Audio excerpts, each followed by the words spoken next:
ಕಥೆ ಗೂಡುದೀಪ. ಶಾಲೆ ಪುನರಾರಂಭವಾಗಲು ಇನ್ನು 3 ದಿನಗಳು ಬಾಕಿರುವಾಗ ಶಾಲೆಯಿಂದ ಪೋಷಕರ ಗುಂಪಿಗೆ ಒಂದು ಸಂದೇಶ ಬಂದಿತು. ಎಲ್ಲಾ ವಿದ್ಯಾರ್ಥಿಗಳು ಒಂದು ಗೂಡುದೀಪ ತಯಾರಿಸಿ ಶಾಲಾ ಪುನರಾರಂಭದ ದಿನ ತರಬೇಕು ಎಂದು. ಅಕ್ಷಯ್ ಆ ಸಂದೇಶವನ್ನು ನೋಡುತ್ತಿದ್ದಂತೆ ತುಂಬಾ ಉತ್ಸಾಹಗೊಂಡನು.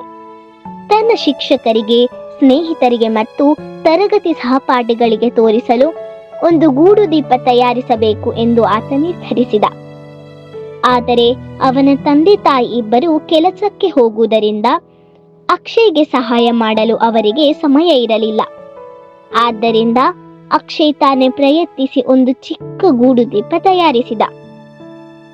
ಅದಷ್ಟೇನು ಸುಂದರವಾಗಿರಲಿಲ್ಲ, ಆದರೆ ಅವನು ತನ್ನ ಪ್ರಯತ್ನದ ಬಗ್ಗೆ ಹೆಮ್ಮೆ ಪಟ್ಟ. ಶಾಲೆ ಪುನರಾರಂಭದ ದಿನ ಅಕ್ಷಯ್ ತನ್ನ ಚಿಕ್ಕ ಗೂಡುದೀಪವನ್ನು ಉತ್ಸಾಹದಿಂದ ತರಗತಿಗೆ ತಂದ.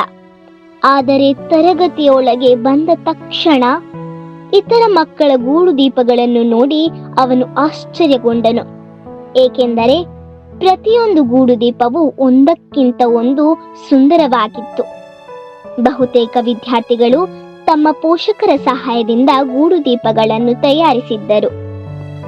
ಶಿಕ್ಷಕಿ ತರಗತಿಯಲ್ಲಿ ಸುತ್ತಾಡುತ್ತಾ ಪ್ರತಿಯೊಬ್ಬರ ಗೂಡುದೀಪಗಳನ್ನು ನೋಡಿ ಪ್ರಶಂಸಿಸುತ್ತಿದ್ದರು. ಆದರೆ ಅಕ್ಷಯ್ ತನ್ನ ಗೂಡುದೀಪವನ್ನು ನಿಧಾನವಾಗಿ ಮೇಜಿನ ಒಳಗೆ ಇಟ್ಟನು.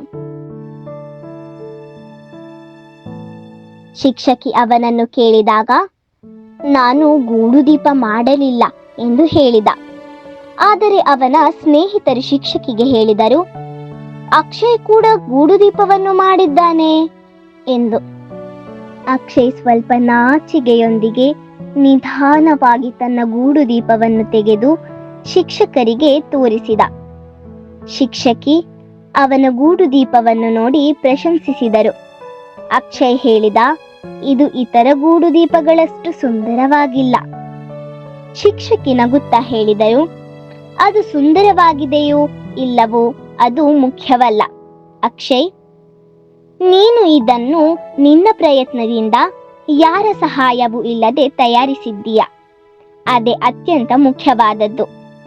ಇದನ್ನು ಕೇಳಿದ ಅಕ್ಷಯ್ ತುಂಬಾ ಸಂತೋಷಗೊಂಡನು ಮತ್ತು ತನ್ನ ಕೆಲಸದ ಬಗ್ಗೆ ಹೆಮ್ಮೆ ಪಟ್ಟನು.